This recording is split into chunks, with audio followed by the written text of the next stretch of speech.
மிதுன ராசிக்காரர்களே, இந்த வீடியோ உங்களுக்கே தற்செயலா வந்ததுன்னு நினைக்காதீங்க. இப்போ இந்த மிதுன ராசி பலன் பார்க்குறீங்கன்னா அதுக்கு பின்னால ஒரு காரணம் இருக்கு. சமீப காலமா மனசுல ஏதோ ஒரு குழப்பம் அல்லது எப்போ நல்ல மாற்றம் வரும் அப்படின்னு ஒரு கேள்வி இருந்தால் அந்த கேள்விக்கான பதிலை தேடி தான் இப்போ நீங்கள் இங்கே வந்திருக்கீங்க. மிதுன ராசிக்காரர்கள் சாதாரணமானவர்கள் அல்ல. துணிச்சலும் வேகமும் உங்களோட இயல்பு.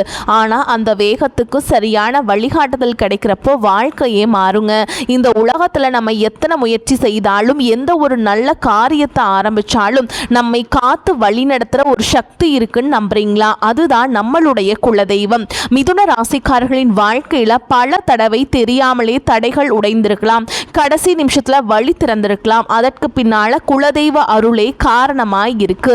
இந்த மிதுன ராசி பலன்கள் உங்களுக்கு பலன் தரணும்னு நினைச்சா இந்த கணமே ஒரு சின்ன விஷயம் செய்யுங்க. கமெண்ட் பாக்ஸில் உங்களுடைய குலதெய்வத்துடைய பெயரை எழுதுங்க. தெரியாதவங்க எனக்கு என் குலதெய்வம் தெரியாதுன்னு எழுதினாலும் போதுங்க, மனசார எழுதுங்க. அந்த நம்பிக்கை தான் இந்த வீடியோவின் சக்தி. உங்கள் குலதெய்வத்தை மனசில் நினச்சிட்டு இப்போ இன்றைய மிதுன ராசி பலன்களுக்குள்ள நுழையலாம் வாங்க. மிதுன ராசி நேயர்களே, இனி வரக்கூடிய நாட்களில் உண்மையில் உங்களுக்கு எப்படி இருக்க போகிறது தெரியுமா? இனி வரக்கூடிய நாட்கள் முழுவதும் உங்கள் வீட்டு வாசலில் மகிழ்ச்சி, பணம் மற்றும் புதிய வாய்ப்புகளின் திருவிழாவே நடக்கப் போகிறது. புதிய வாய்ப்புகள், புதிய சாதனைகள் உங்களை தேடி ஓடி வரும். ஆனால் இவ்வளவு கவனமாக நான் ஏன் இருக்க சொல்கிறேன் என்றால் உங்களுக்கு நிறைய தடங்கல்களும் அவமானங்களும் ஏற்படுறதுக்கு வாய்ப்பு இருக்குது. அதனால் ஜாக்கிரதையாக இருந்துக்கோங்க. சிரிக்கும் முகங்கள் எல்லாம் சொந்த முகங்கள் அல்ல. இன்றைய வீடியோவில் இனி வரக்கூடிய நாட்களுக்கான ஒரு மகா கணிப்பை தான் நாம் பார்க்க போகிறோம். ஏனெனில் 5 பெரிய கிரகங்கள் இந்த காலகட்டத்தில் தங்களின் மகா பெயர்ச்சியை மேற்கொள்ள போகின்றன. அதனால் உங்கள் வாழ்க்கையில் என்ன தாக்கம் ஏற்படும், அந்த தாக்கம் சுபமாக இருக்குமா அல்லது அசுபமாக இருக்குமா என்று ஒவ்வொரு விஷயமும் உங்களுக்கு தெரிய வரப்போகிறது. ஏனெனில் எப்போதுமே ஒரு புதிய மாதம் தொடங்கும் போது மனதில் ஒரு புதிய உற்சாகம் பிறக்கும். நாம் ஏதேனும் புதியதாக சாதித்து காட்டுவோம், பெரியதாக செய்வோம் என்று தோன்றும். ஆனால் அதே நேரத்தில் மனதில் ஒரு பயமும் இருக்கும். கடந்த கால துயரங்களை இதிலும் நீடிக்குமோ, அதே போராட்டங்கள் தொடருமோ என்று குழப்பம் இருக்கும். இன்றைய வீடியோவில் உங்களுக்கு மகிழ்ச்சியான நேரம் தொடங்க போகிறதா அல்லது அதே போராட்டங்கள் நீடிக்க போகிறதா என்பதை ஒவ்வொன்றாக விரிவாக கூறப்போகிறேன். இந்த வீடியோவை இறுதி வரை பார்ப்பவர்களின் மனதில் இருக்கும் அனைத்து குழப்பங்களும் நீங்கிவிடும். நீங்கள் என்ன செய்ய வேண்டும், என்ன செய்யக்கூடாது என்று ஒவ்வொரு விஷயமும் தெரிய வரும். இதன் மூலம் இனி வரக்கூடிய நாட்களில் உங்கள் கனவுகளை நனவாக்கும் காலகட்டமாகவும் பல ஆண்டுகளாக ஆசைகளை நிறைவேற்றும் மாதமாகவும் அமையப் போகிறது. ஆனால் உங்களின் ஒரு சிறிய தவறு எல்லாவற்றையும் கெடுத்துவிடலாம். இந்த வீடியோவின் இறுதியில் நீங்கள் செய்ய வேண்டிய ஒரு மிக முக்கியமான பரிகாரத்தையும் நான் வழங்கி இருக்கிறேன். அதன் பிறகு உங்கள் அதிர்ஷ்டம் எப்படி மாறும் என்றால் மற்றவர்கள் உங்களை வியந்து பார்ப்பார்கள், உங்களுடன் பேசுவதற்கே ஏங்குவார்கள். வீடியோவை இறுதி வரை பார்த்தால் மட்டுமே ஒவ்வொரு விஷயமும் தெளிவாக புரியும். ஒருவேளை நீங்கள் வீடியோவை அலட்சியப்படுத்தி பாதியிலேயே விட்டுவிட்டால் உங்களுக்கு பெரிய வருத்தம் ஏற்படும். என் கையில் எல்லாம் கிடைக்கவிருந்த நேரத்தில் நான் எவ்வளவு பெரிய தவறு செய்துவிட்டேன் என்று தோன்றும். எனவே வீடியோவை இறுதி வரை பாருங்கள். நீங்கள் உங்கள் ஜாதகத்தை கணிக்க விரும்பினால், உங்கள் ஜாதகத்தை ஆழமாகவும் துல்லியமாகவும் ஆய்வு செய்து பிரச்சனைகளுக்கு தீர்வு காண விரும்பினால் உடனே நீங்கள் ஜோதிடரை அவர்கிட்ட போயிட்டு நீங்கள் நேராக பார்த்து உங்களுடைய ஜாதகத்தை கொடுத்து பலன்களை பெற்றுக்கொள்ளலாம். இந்த சேனலை சப்ஸ்கிரைப் செய்ய மறந்து விடாதீர்கள். ஏனெனில் உங்கள் ராசி குறித்த பல முக்கிய வீடியோக்கள் வரவிருக்கின்றன. இனி வரக்கூடிய நாட்களில் உங்களுக்கு நடக்க போகும் ஒரு பெரிய அதிரடி மாற்றம் என்ன, அதை பற்றி தாங்க பார்க்க போகிறோம். ஜூன் 2ஆம் தேதி என்ன இருக்குன்னா, குரு பகவான் கடக ராசிக்கு பயிற்சி ஆயிட்டாருங்க. 12 ஆண்டுகளுக்கு பிறகு குரு பகவான் தனது உச்ச ராசியான கடக ராசிக்கு செல்வது இப்போதுதான் நடக்கிறது. இதனால் ஏற்படும் சுப மற்றும் அசுப பலன்களை பற்றி வீடியோவில் அடுத்து பார்ப்போம். ஆனால் 12 ஆண்டுகளுக்கு பிறகு கிடைத்துள்ள இந்த வாய்ப்பை கைவிட்டு விடாதீர்கள். ஏனெனில் தேவகுரு பிரகஸ்பதி இப்போது உங்களின் அதிர்ஷ்டத்தை மிகவும் பலப்படுத்த போகிறார். அதன் பிறகு உங்களுக்கு பார்த்தீங்கன்னா சுக்கிரனும் கடகராசிக்கு போயிடுறாருங்க. கவனமாக புரிஞ்சுக்கோங்க. இப்போது லக்னத்தில் அமர்ந்திருக்கும் சுக்கிரன் உங்களின் தன ஸ்தானத்திற்கு செல்ல போகிறார். குரு பகவானும் 2ஆம் தேதியே உங்களின் தனஸ்தானமான கடகராசிக்கு வந்துட்டாருங்க. இதற்கு பின் பார்த்தீங்கன்னா கிரகங்களின் ராஜாவான சூரியன் மிதுன ராசிக்கு நுழைகிறாருங்க. அதே மாதிரி சூரியன் லக்னத்திலேயே அமர்வதை காண முடியும். ஜூன் 21ஆம் தேதி பார்த்தீங்கன்னா உங்கள் வாழ்க்கையே தலைகீழாக மாறக்கூடிய மற்றொரு பெரிய கிரக மாற்றம் நடக்கும். அன்று செவ்வாய் பகவான் ரிஷப ராசிக்கு செல்வார். செவ்வாய் உங்கள் 12ஆம் வீணான விரயஸ்தானத்திற்கு வரப்போகிறார். அவர் செலவு வீட்டிற்கே செல்லும் போது என்ன பலன்கள் கிடைக்கும்? அத்துடன் புதனும் கடகராசிக்கு வரப்போகிறார். புதனும் இங்கிருந்து தன வீட்டிற்கு வந்து விடுவார். இப்படி மாதம் முழுவதும் கிரகங்களின் பெயர்ச்சிகள் அதிகமாக காணப்படுகின்றன. எந்த ஒரு கிரகம் செயல்பட்டாலும் அதற்கேற்ற விளைவுகளையும் அது காட்டும். எனவே நேர்மறை மற்றும் எதிர்மறை என இருவிதமான பலன்களும் உங்களுக்கு கிடைக்கப் போகின்றன. நற்செய்திகளை கேட்கும் போது நீங்கள் மகிழ்ச்சியில் துள்ளி குதிப்பீர்கள். ஆனால் வீடியோவில் 3 எச்சரிக்கைகளும் கூறியிருக்கிறேன். அவற்றையும் நீங்கள் சரியாக பின்பற்ற வேண்டும். இல்லையெனில் கையில் அந்த லட்சுமியும் கோபித்து கொண்டு திரும்பி சென்று விடுவாள். இன்றைய வீடியோ உங்களுக்கு மிகவும் விசேஷமானது. இறுதி வரை இணைந்திருங்கள். சில சமயங்களில் வாழ்க்கையில் அதிர்ஷ்டம் நமக்கு துணையாக இல்லையோ என்று தோன்றும். கை வைக்கும் காரியங்கள் எல்லாம் கெட்டு போகிறது, நல்ல செய்ய போனால் கெட்டதாக முடிகிறது என்று நீங்கள் நினைக்கலாம். ஆனால் ஒரு விஷயத்தை நினைவில் கொள்ளுங்கள். சூரியன் உதிப்பதற்கு முன்பு இருள் மிகவும் அடர்த்தியாக இருக்கும். உங்கள் வாழ்க்கையிலும் இறைவன் நிச்சயம் நல்ல நேரத்தை கொண்டு வரப்போகிறார். அதனால்தான் இப்போது போராட்டங்கள் சற்று அதிகமாக இருக்கின்றன. இப்போது உங்களை அலட்சியப்படுத்தியவர்கள், உங்களை தாழ்த்தி மதிப்பிட்டவர்கள் நாளை உங்களின் உழைப்பிற்கும் வெற்றிக்கும் மற்றவரிடம் உதாரணம் காட்டுவார்கள். ஏனெனில் காலம் எப்பொழுதுமே ஒரே மாதிரியாக இருப்பதில்லை.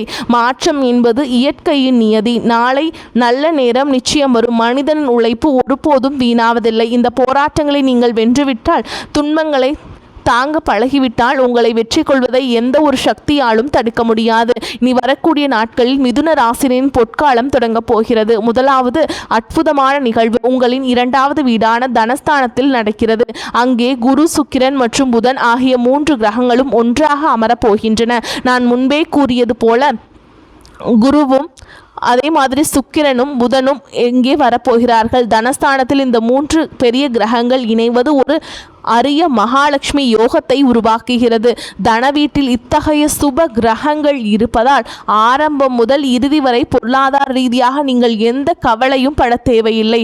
முன்பெல்லாம் என்ன நடக்கும் என்றால், சம்பளம் வரும்போதோ அல்லது தொழிலில் லாபம் கிடைக்கும் போதோ வந்த வேகத்தில் செலவாகிவிடும். மாத இறுதியில் கடன்பட வேண்டிய சூழல் ஏற்படும். ஆசைகளை தியாகம் செய்ய வேண்டியிருக்கும். ஆனால் இந்த 3 கிரகங்களும் தன வீட்டில் அமர்ந்து உங்கள் பொருளாதாரத்தை மிகச் சிறப்பாக சமநிலைப்படுத்த போகின்றன. ஆரம்பம் முதல் இறுதி வரை பணப்புழக்கம் மிகவும் அற்புதமாக இருக்கும். பல வழிகளில் இருந்தும் பணம் வரும். பணம் வர வாய்ப்பே இல்லை என்று நீங்கள் நினைத்த இடங்களிலிருந்து கூட அதிர்ஷ்டத்தின் காரணமாக பணம் வருவதை காண்பீர்கள். பல ஆண்டுகளாக முடங்கி கிடந்த பணம் அல்லது நீங்கள் எவ்வளவோ முயற்சி செய்தும் வராமல் இருந்த கடன், ஏதேனும் ஒரு நிறுவனமோ அல்லது மனிதரோ உங்களுக்கு தராமல் இழுத்தெடுத்து கொண்டிருந்த தொகை என அனைத்து பாக்கிகளும் இனி வரக்கூடிய நாட்கள் தனஸ்தான கிரகங்களால் வசூலாகும். நீங்கள் குடும்பத்துடன் இணைந்து ஏதேனும் தொழில் செய்து கொண்டிருந்தால் குடும்ப வியாபாரத்தில் சுக்கிரன், புதன் மற்றும் குரு ஆகிய 3வரும் இணைந்து உங்களுக்கு பெரிய லாபத்தை ஏற்படுத்தி கொடுப்பார்கள். ஏனெனில் தன வீட்டில் குரு, சுக்கிரன், புதன் இணைவது போன்ற அரிய மகாலட்சுமி யோகம் அடிக்கடி அமைவதில்லை. அதுவும் 12 ஆண்டுகளுக்கு பிறகு குரு இங்கே வந்திருப்பதால் இதன் தாக்கம் நிச்சயம் உங்கள் வாழ்க்கையில் பிரதிபலிக்கும்.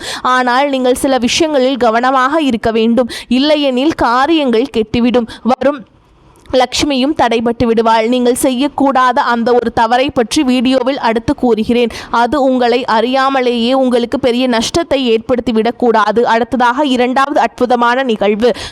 அது என்னவென்று பார்த்தால், கிரகங்களின் ராஜாவான சூரியன் மிதுன ராசியை அடைவார். அதாவது சூரியன் உங்கள் லக்னத்திலேயே அமரப்போகிறார். லக்னத்தில் கிரகங்களின் ராஜா சூரியன் அமர்வது உங்களுக்கு எவ்வளவு பெரிய அற்புதங்களை செய்யும் என்று யோசித்து பாருங்கள். இனி வரக்கூடிய நாட்களில் சூரியன் உங்கள் முதல் வீட்டிற்குள் நுழையும் போது ஒரு வரலாற்று சிறப்புமிக்க மாற்றத்தை காண்பீங்க. சூரியன் உங்கள் ஆளுமையில் ஒரு பிரம்மாண்டமான ஈர்ப்பை கொண்டு வருவார்.